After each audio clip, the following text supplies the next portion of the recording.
How many paintings do you have in your studio right now that are like 95% done? Oh my God, there's so many.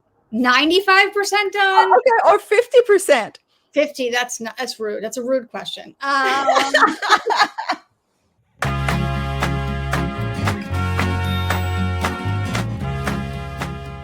Hi everyone. Today on Spill the Paint, we have artist Maria Teicher. How are you? I'm good. How are you? I'm good. Thank you for being with us. Of course. To me, you're like the definition of a fine art artist or a traditional technical marvel of the arts. Let's stop. Yeah, no, it's true.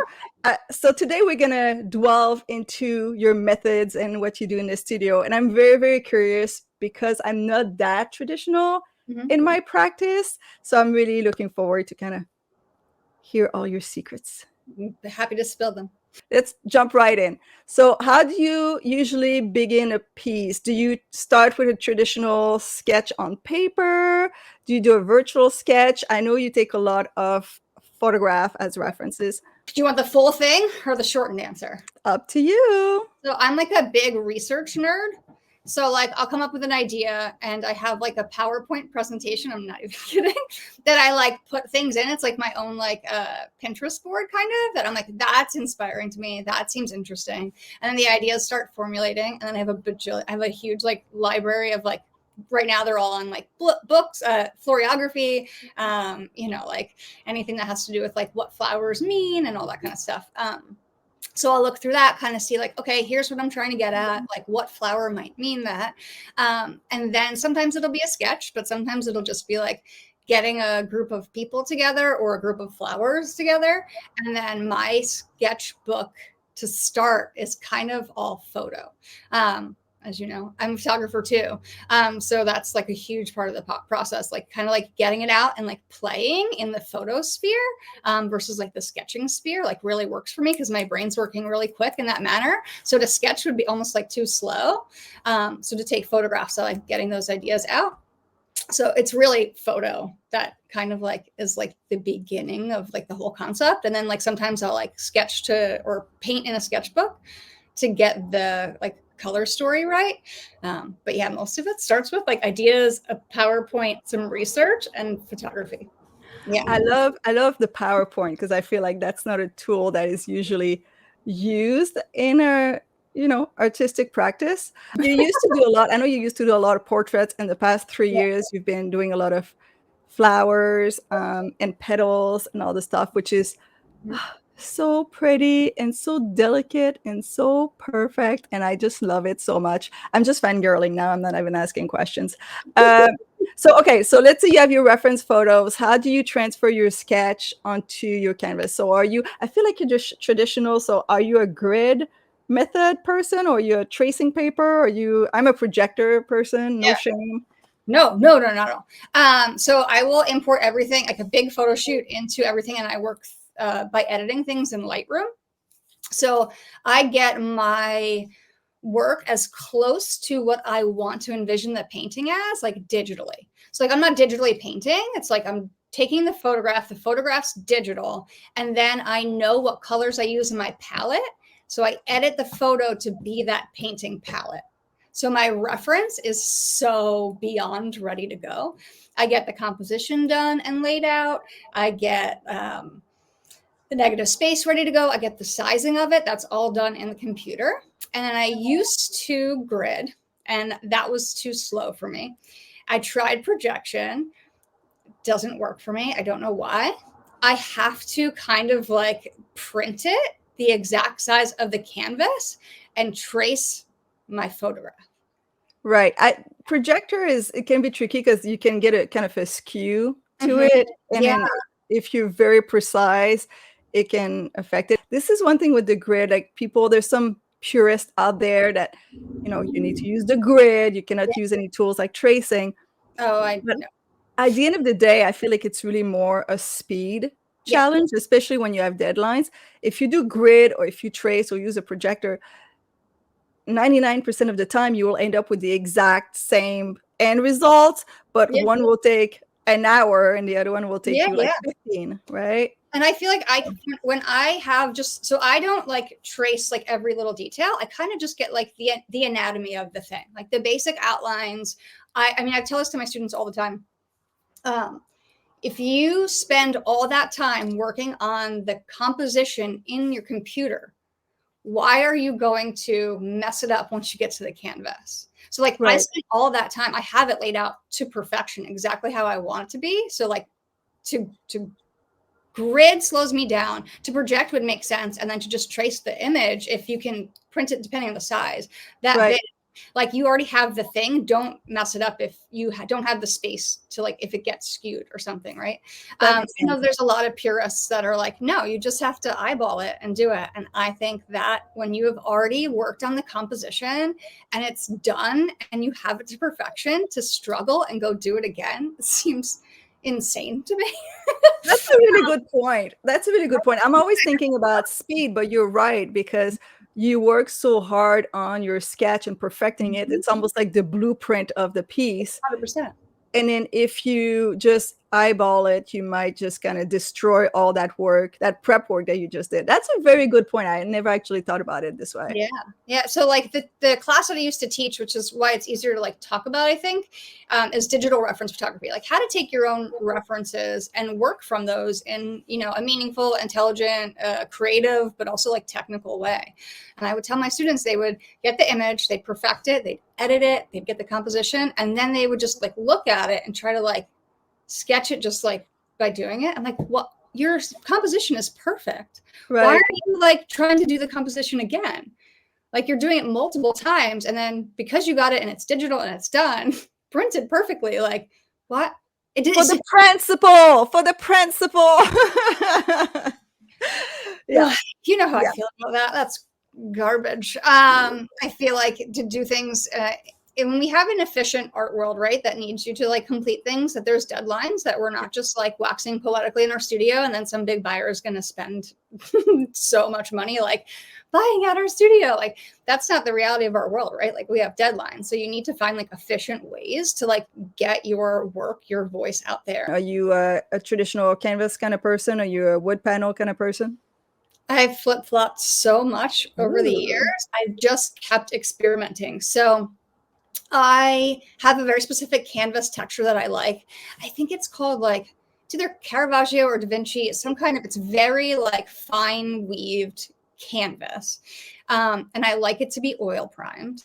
But I hate, as of the last few years, it over stretcher bars because I don't like the bounce. Yeah, I hate the bounce. I hate the bounce. I hate that my, you know, some of my like bigger pieces that I've done, like it gets skewed on the wood panels. So I switched to, and that's what they're over here. These guys are, they're on acrylic, and it's ACM. So it's aluminum panel. Yes. Linen on it, either made by Treckle or Artifacts are the two companies that I like the most. And I like them, but I still miss my canvas. Like that for me is just like magical. So the last like 6 months, I've been experimenting on how do I mount the canvas that I love, that I buy in like bulk rolls, onto just plain like aluminum panels. Okay, because I stretch my canvas on wood panels. That's what I do now. I buy canvas rolls and I glue it on wood panels, on birch panels. And I find that it's the best of both worlds. You're right about the bounce. And the only trick that I found, if you're really working just on Canva regular, if it needs to be cotton, but you can spray the back with hot water and you put it in the sun, because it shrinks. Like, you know, like if you put a wool shirt in the dryer, right? Like it will shrink. So you shrink the canvas so it gets tighter. But there's still, you know, the wood can move. There's so many challenges, right? I was stretching the canvas over wood, like over a wood panel. So it was stretched like it was like a regular, you know, regular support frames. But then I started getting nervous about exactly that. Like the temperature in my studio changes so much that I'm like, oh, is the wood gonna stretch? Gonna work? Yeah. I glue it. I glue and I stretch. I don't know. I feel like that's what works for me. So do you re-gesso yourself, or do you sand, or you go straight on? So once I get the material on, I do, it comes pre-gessoed, but I do a gesso layer, acrylic gesso layer, sand, another acrylic gesso layer, sand, and then a layer of oil primer. Sand. Oh, I've seen video of you. I think you were like actually stretching a canvas. I remember. I was like, oh, she likes hard work right there. Of course. Yeah. Do you do a grisaille when you work? What are your layers? For a lot of the floral ones, I won't. I don't think it's really necessary. But when it comes to anything with skin tones, I'll totally have an underpainting with green. So you have a different technique depending if it's portrait or... Yeah, and when it's a combination, I will usually still the first layer of the portrait or the skin tone will be an underpainting still. What brand of oil paint do you prefer? What's the holy grail of oil paint? So I'm very color specific, but most of my stuff is Gamblin. I mean, I love Gamblin. I love Gamblin. Everything, the price point's right, the quality is right. I love Gamblin. There's a couple like offs that I have, but that's like pretty much the majority. I'm looking at my paints right now. That's pretty much the majority of my paints. What's your perfect recipe when you mixed your oil paint before you start? Do you have use any type of medium, or you just straight out of the tube? Never out of the tube. Never out of the tube. It's too easy. So I'm like multi-layered. So I do like the fat over lean principle. So my first layer, depending on how quick the deadline is. So if I have the time, I work like super traditionally. So like my underpainting will be, or my first layer will be more of like kind of like a wash with a solvent. I use Lavender Spike. Chelsea Classic Studios. They're awesome. Classical studio. I kind of went as non-toxic as I could once I had kids. So the smell is maybe a little bit too much for people, but that's what they use in like lavender soaps and stuff. So like it's spraying. It's actually like it's really old school. It's not like a new invention. They just kind of like read through like old recipes. So I really like the way that it gives me like an initial wash and it dries things super fast, which you need in your first layers. And then like the next, let's say I have 4 layers. And then the second layer will be 75% the lavender spike, which is the solvent, and then 25% linseed oil. And then the next layer will probably be a little bit more oil. So I just keep adding oil a little bit more until my final layer. So it's super fat over lean traditional. If I needed to dry super, super fast, I will just use this. I have a small piece. If it has the figure in it, it's different because like I like to be really traditional with the figure. I like the way like the linseed oil mixed with the lavender spike like gives me those glazes on top of like my final like, fleshy colors. But for things that are more like tangible, like a petal, something that's like less like translucent, right? Because skin has so many layers in it. The Galkid gel works really good if I need to push out a deadline within like a month and I need the dry time to hurry up. Do you pre-mix a bunch of colors on your palette? Like do you make your little recipe and then you plan a few colors you're going to be using already? You're a planner, so you already probably know all the colors you're going to be using in advance. Yep. Okay. I have 3 palettes, and one is, I have them next to me. One is for underpainting colors. The next one is for my botanicals. And then the third one is my flush palette. I love it. Okay. What I was actually going to ask you a question about palettes. What kind of palette are they? Are they glass? Are they traditional wood? Glass. And I put them in like the Masterson, like the blue things. Yes. Yep. Those are great. I love them. They last forever. They keep my paints for a really long time.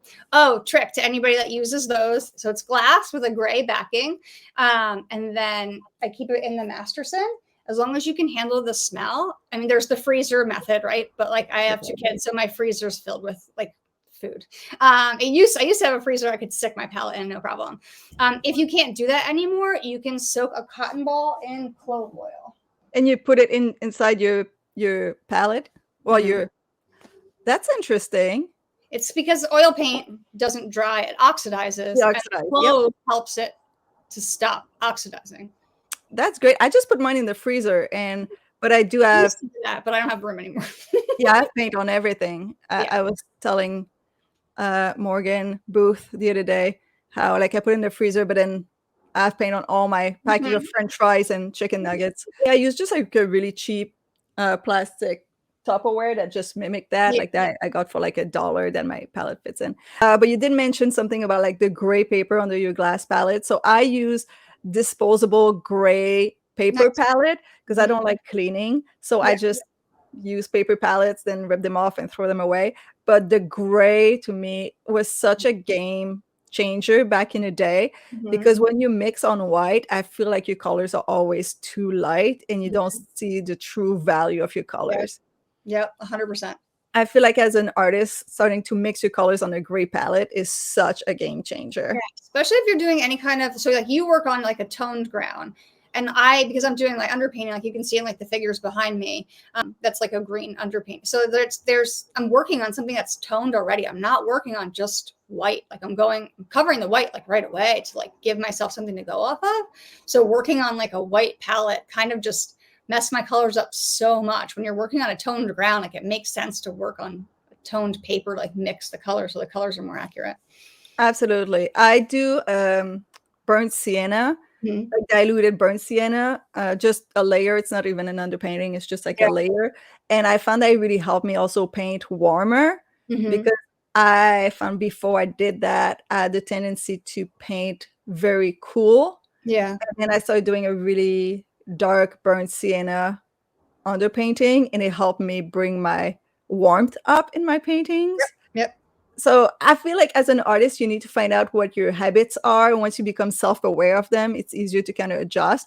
I know somehow my brain wants to paint cooler, Yep. so I have to do a warm underpainting to kind of off-base my instincts, right? That's exactly why I chose green, because I'm such a red heavy painter. I freaking love reds. My final layer is cad red. There's alizarin crimson in it. Like I love glazing red into that last layer that I knew I needed my previous layers to be like the volume turned down and be the opposite color. So the red isn't like so warm. Like it's like it works with the green to kind of like make it sing without being too red or too green. Like I needed it to like even itself out. So like same thing, just like different mindset. Opposite. Mm-hmm. I'm very impressed by any artist that glaze. So once again, self-awareness. I can't glaze. It doesn't work for me. I always Mm-hmm. end up looking so muddy and not it. So how do you keep it from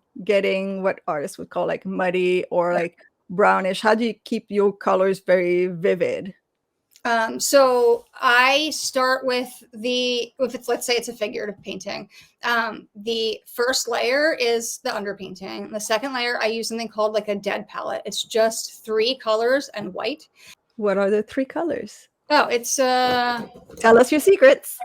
no problem. I don't have any. So I use for my red and my dead palette. That's the first layer. So it's like everything's turned down. It's very earthy. That way I can put my like more pigmented colors on top without it being like a super pigmented painting. So I use flesh ochre. I think they changed the name to like red ochre, and it's Old Holland. And then I think it's Williamsburg makes something called blue black or cold black, which I super love. And then Gamblin, of course, yellow ochre. The green is in between the yellow and the blue, obviously. I never use orange. I keep orange and purple out of my palette. And then my flesh tones in that, I will mix the red with the green that I made to give it like a subdued, more, depending on the skin tone, brown or beige. So I'll take the red and like knock its intensity down with the green, and then I'll mix whites for the tints. That's why I wanted to do this podcast. It's because we developed such a precise formula to everything and method to everything. And I find as artists, sometimes we think, oh, we all work the same, or obviously that's how you do it. And we forget that it becomes so unique. Like the process is so unique. Like you don't use orange. I don't use true black. Like I hate black. I don't use true black in my use painting. blue black because it's blue. It's not black. Right. I use Payne's Gray because I feel like it's close to black. It's really funny how, as artists, I think sometimes we forget that all those little things are the reason why our style is what it is, right? It's all those tiny details in the method that change the end result. That's why I was really excited to come on your podcast, because I've had a couple of friends lately, and as you'll see, like my methods are so fine-tuned. I've found ways through experimentation to have my materials work with me. Because a lot of people use materials and it works against them. Like I've had students that like want to make work like mine that's like more detailed, let's say, and they're using bristle brushes. I'm like, you can't do that. Like it's not like you can use that in the beginning, in your beginning stages, but in your final stages, like you need to use something that will blend better. You need a synthetic brush, you know, like, or you're never getting rid of those brush strokes, right? And I've had some friends recently that are like, hey, like what brush do you use? And it's like, I can tell you what I use, but I know that your work doesn't look like my work, and I don't know what your aim is. So if I tell you to only use the brushes I use, it actually could be a detriment to your work. So like we would have to do a critique for me to tell you what materials I think you should use, because we, you know, once you have like 5, 10, 15, for me, it's now 20 years, you know, with these, like you've figured it out. Like you've worked through, you've experimented. You're like, well, that brush doesn't work for me. Like that surface doesn't work for me. I hate the bounce of the canvas with the stretcher bars. Like, but I love this. How can I combine the two? And like you figure it out. So like my palette is so like narrowed down because I know exactly how it works within each individual layer, right? But if I were to just give people that palette, which is my like basically first flush layer palette, first color palette, and people only worked with that palette, they would never be able to achieve the colors I do, because then I glaze on top of that one with a totally different palette. Yeah, that's also the same reason why I tell people it's great sometimes to be inspired by other artists, but you have to be very careful not to try to adopt everything they're doing, because it might not work for you. Exactly. And it's great to obviously expand our knowledge and keep learning, but it's very tricky to keep that boundary between what works for you and try to adopt everything someone else is doing, because when they do it, it looks great. So I'm going to try to do it myself, but it doesn't necessarily work that way. Like it could be silly stuff like how you hold your brush, the pressure you use when you paint, all those little details actually change how you produce your work. So I think there's a really fine line for artists out there to try to adopt everything that they see because someone else is doing it, right? What kind of brush do you select when you start a painting? I'm saying select because if you're like me, I sit down to do my painting and I'm like, okay, I usually do a filbert, like a flat, a small round, and a mop. But because I work wet on wet, I do a la prima. So for me, it's like put the paint, blur it out. Put the paint, blur it out. Same. I'm just multi-layered. I have everything because I've been working on a piece up to last night. It's literally same. Love it. Depending on the size, this is my baby. It's Treckle's Golden Taklon Bright number 4. This is my baby. I will save these until they're like taped because I love them so much. How many of them do you have? Because I'm like that too. I buy like a dozen of the same brush. Like I'll buy the same brush over and over again. That's the same one? This is one of 3. There's number 4. There's number 8 in here. Some 12. It's bad. No, it's not bad. It's great. Because I can't throw them out. I love them so much. So even when they start to like get all messed up. Are you an art supply hoarder? Yes. Yes, of course. I mean, I think we all are. Therapy. It's part of the job. It's part of the job description, hoarding as much art supplies as possible. And then when they have sales and stuff, it's like, well, I have to stock up now, even though I haven't gone through the last batch from the last sale. I'm just like, I need them. It's a need. It's not a want. It's a need. Listen, I could be addicted to really expensive shoes. I'm not. I'm addicted to number 4 Golden Taklon. Right. So everybody needs to give you a present for your birthday or Christmas. Yeah, I definitely put down with mostly this. If I need to, a bigger, like, this one's a 12. And then I'll always have like a smaller one. This one's a 0. And then I'll blend usually with a really crappy mop brush because I go through them really fast and I feel like they get destroyed and they're harder to clean up. So I found this one, Simply Simmons Oval Wash. They're fine. They just, they don't last long and they're like inexpensive. So I want to know, do you use the same brush that you love for like a small painting and a giant painting? Because I have the tendency, bigger the painting, bigger the brush. Yeah. I have to level up if I'm doing it bigger. It depends on size, I think. For right now, I think that's like the perfect for my hand, because I have been working in a very like everything is of real size. Like, you know, the petals are about, you know, the same size as they would be if you picked it off a flower. For the most part, my figures that I'm slowly incorporating back are pretty life size. So that works really well in the nitty gritty of the thing. But when I get bigger, like I definitely like up that brush size for sure. I love your petals, and I love the little drop of water. You did one recently that was 2 petals and kind of a little like little, I don't know, trace of water in between. Oh, that's so pretty. I feel like you're very organized. So you did send me a video of your supply drawer. I think it was a brush drawer. It looks very, very organized. Are you cleaning before you start painting? Like you set up a dream studio before you get started? Or do you, oh, my session is done, and then you clean up after?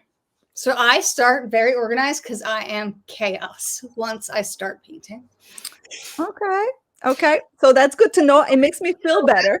Group. So this, I showed you the loveliness of what I worked on just last night, right? That's last night. Here's the mess from the previous paintings.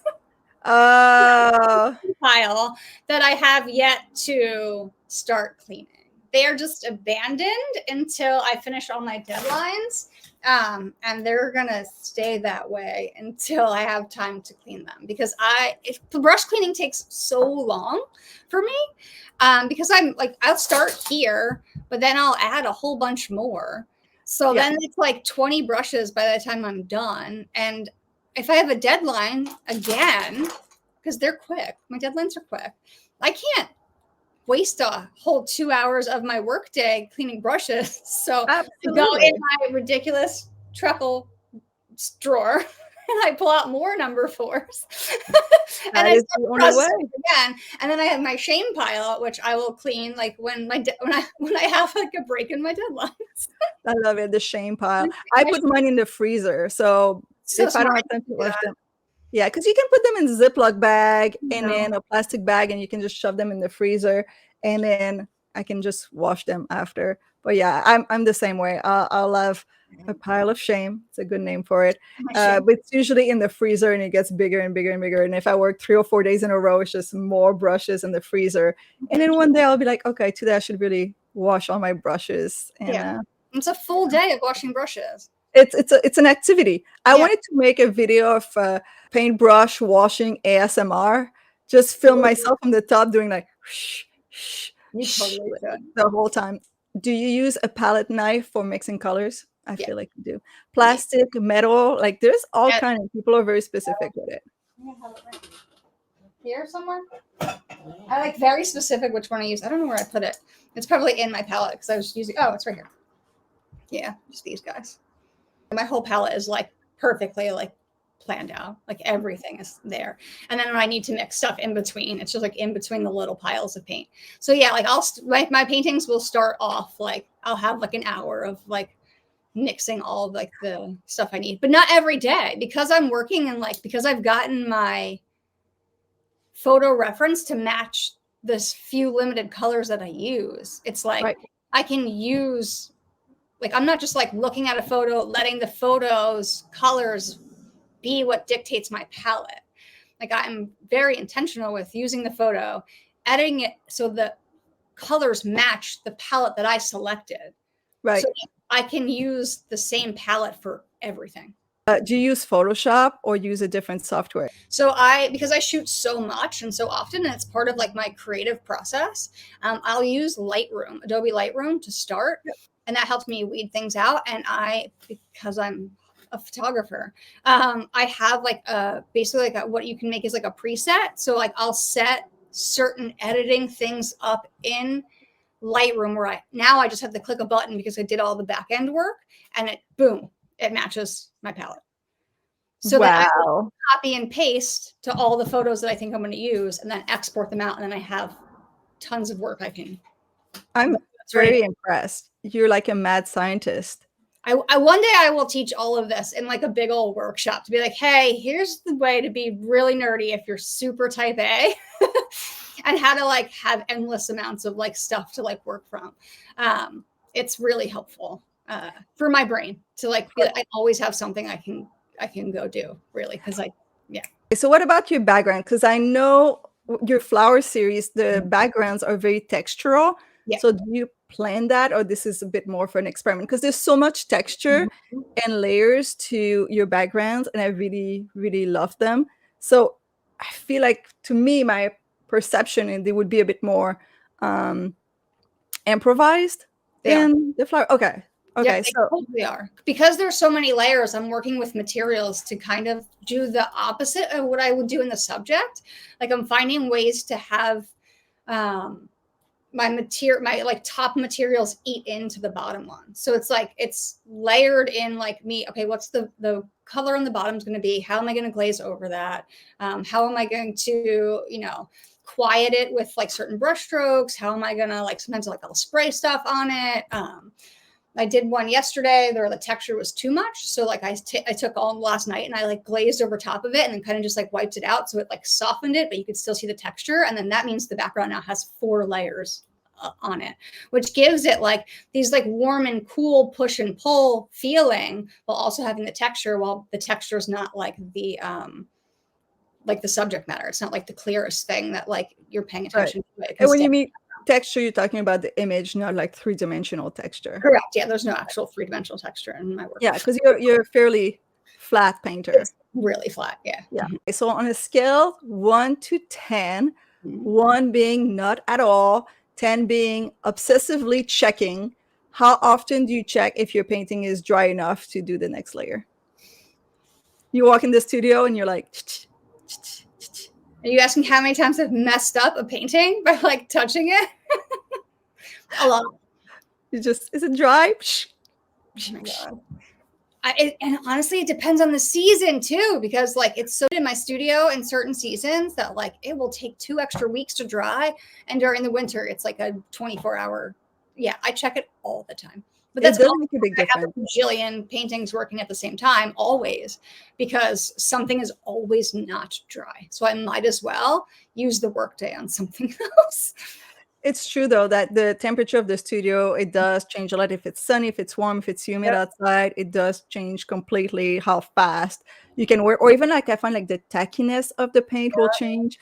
If it's really cold, I'm like, oh no, what's going on? I feel like the oil doesn't move as smoothly. Right? Like it's not just like it comes out of the tube and it does its thing.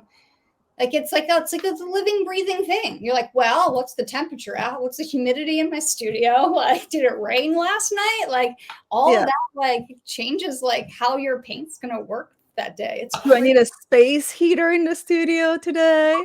I have one. I have a fan. And I have 2 dehumidifiers. I have a space heater, and it's like, oh, it's a little chilly. I'll start the space heater just in the studio, just so the paint stays warm. It dry faster. It does. We talked about cleaning your brushes. What's your favorite solvent or cleaner? I think I saw Morgan's. I think you use the same thing. I used Trepple's like linseed soap. I've been using it for years. I love it. When I have like stuff that's like really like hard and stuck on it, I will soak them in the lavender spike, which is my version of the solvent. And then it'll just kind of like break it up enough that the soap will like, I can save totally dead brushes that way. And it's really helpful. Yeah. I swear by, if you need it, the soap in the lavender spike, they also make a citrus one for cleaning. So I'll soak that for like an hour or sometimes overnight. Probably shouldn't. And then I'll like actually clean it with the linseed soap. We don't judge here. This is it's what it is. We got deadlines, man. We're busy. We can't be. I'm strict enough with all the other stuff. Like I need my brush chaos pile. Your brush cleaning freedom. Varnish, gloss, matte, satin, bran, Gamblin, gloss, Gamvar, all the way. See, I feel like that's everybody I talk to. I feel like everybody is a Gamvar, Gamblin person. Yeah. And I'm a gloss person as well. Gloss. I know it. Like it makes my paintings really hard to photograph, but it's what makes them look the best in person, and that's that. That's a really good point because it's so hard to photograph gloss. I have an artist friend who photographed before she varnishes, Yeah. but at the same time, like your blacks or your dark are not dark enough before you varnish. That's the thing with oil paint. It just mattifies so much, and then your dark just become almost like powdery looking. No, 100%. Those petals, like they don't come back to life until I varnish, because what makes them look like they're sitting on an actual surface is the shadow that's underneath the one side. So like when it's drying, that darkness, that shadow is so chalky that it almost matches like the gray of the background.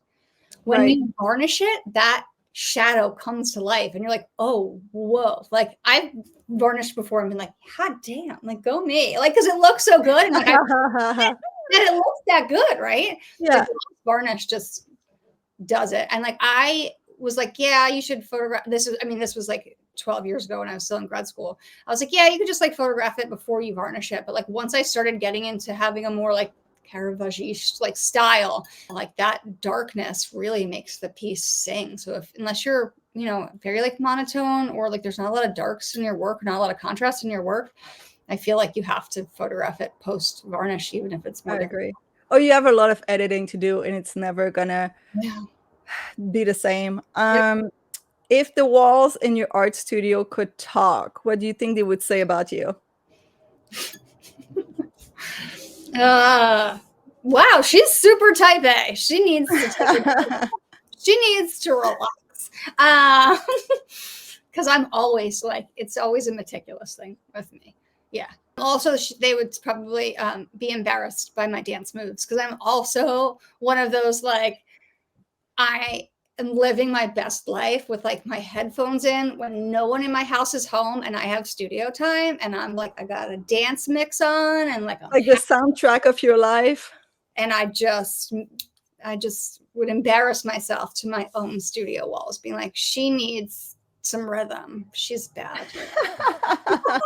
Because I very much, I'm type A, but I enjoy myself when I'm in the painting groove. Yeah, I think that's my practice. Everything like leading up to like the paint space is so organized. So like once I'm in the paint space, like it's just. So do you, okay, that leads me to the next question. Do you paint standing up? It depends on the size. Okay, because I'm like, if you want to dance and paint, you gotta stand up. It depends on the size. Yeah. And what kind of easel? Girl, I can chair dance. I mean, I would like to attach to this podcast a video of you dancing. So if you could just send that my way. Maybe, we'll see. That's a little embarrassing. New work, what kind of easel are you using? So I just got this one, actually for Mother's Day, thanks to my husband. It's called a Meeden. It's like a double easel, so I can have stuff drying on the top and work on stuff on the bottom. The easel before that is over on that side. And just like an old one I've had for like 12, 13 years that worked great, but it was a student grade easel and it was time to upgrade. And then I also have for like the smaller pieces, like a desktop easel that I could just like, it's like a travel box that you can just like pop up and I put on my like desktop and can work that way. I used to have an easel that my mother gave to me, and it was awesome. One of those like travel easel that, you know, with the 3 legs. Yeah. But oh my goodness, it takes a lot of room in the studio and it doesn't take a lot of weight. So now I got those big easel on wheels. That's so much better. Those are. Yeah, it works better. You can move it around. If you work small, it's fine. But if you work big, those stand-up easels are way better. Have you ever had any material fail that were so bad that you're like, I'm never going to use this again? I just love this question.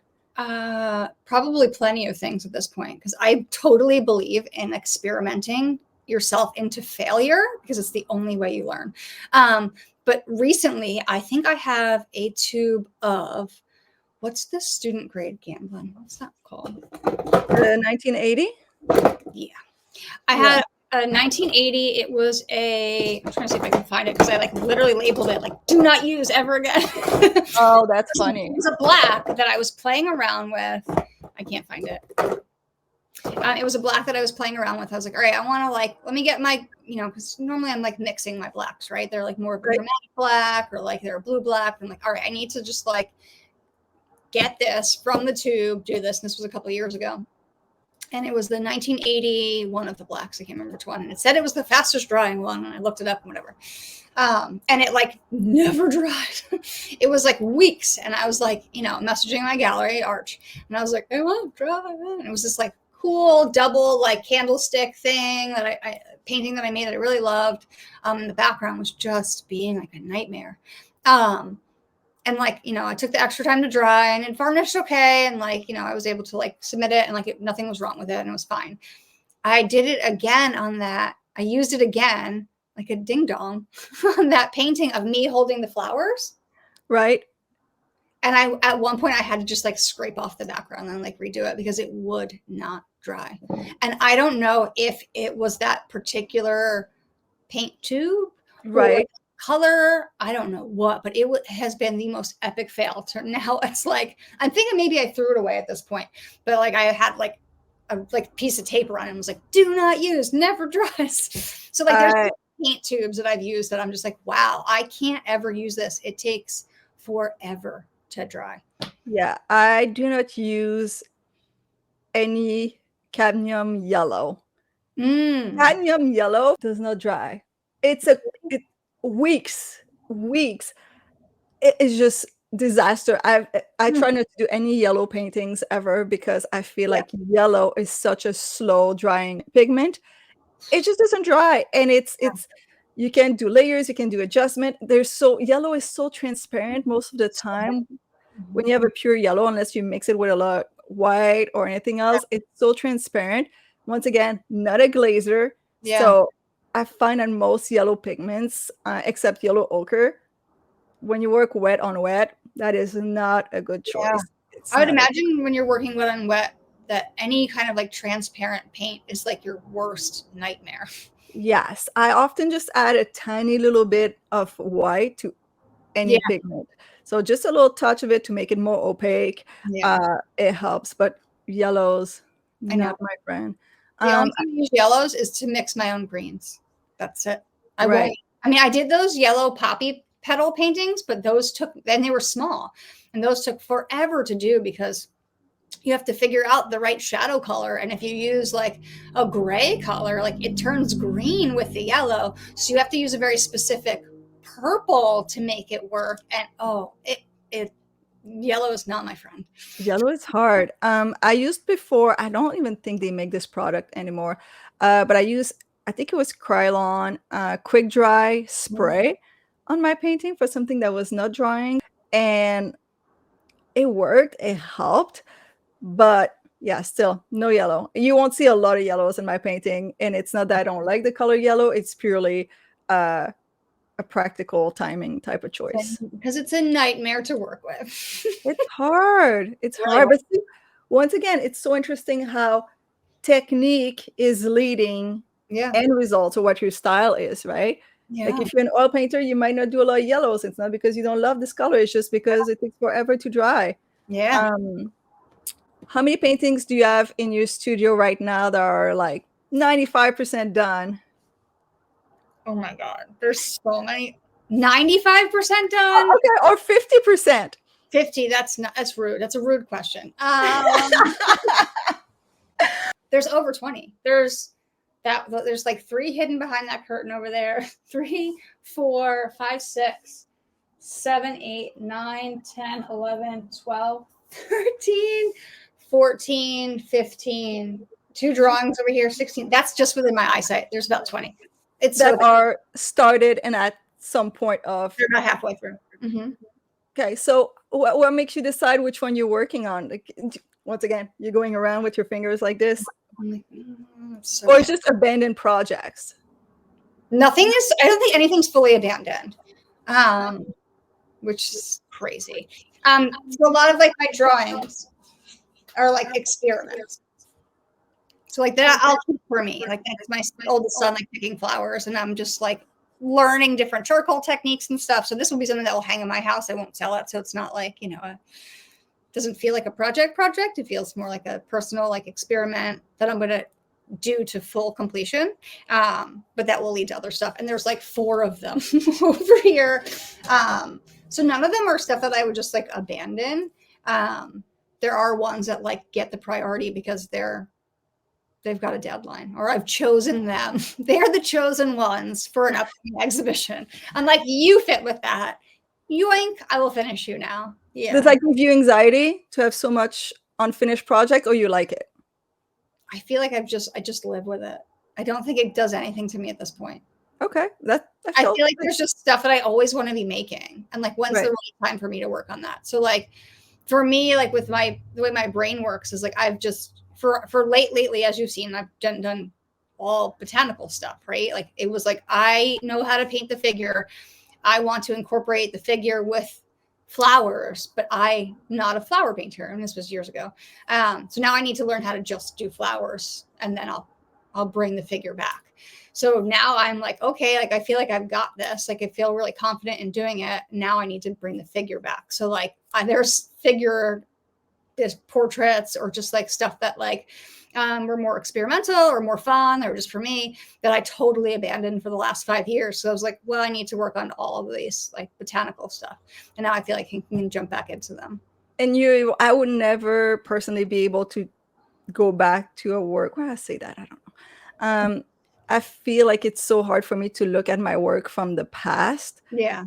Because I feel like once I learn something, and I learned something after each painting, when I look back at my previous work that doesn't have that element that I learned, it's like, oh no, it's not good enough because I learned 10 things since, and those 10 things are not applied to that previous piece. But I don't know if it's because I'm an alla prima person and I can't really go over stuff. Right. I was just going to say that. I think because I am such a layered painter that's such like an easier concept for me. So like I had a painting that was part of like my 2015 solo with Arch, and it didn't sell, so I brought it back home. It's been on my wall forever, and I never did its like final glaze layer because I ran out of time, and I was like, it looks great the way it is, it's totally fine, like whatever.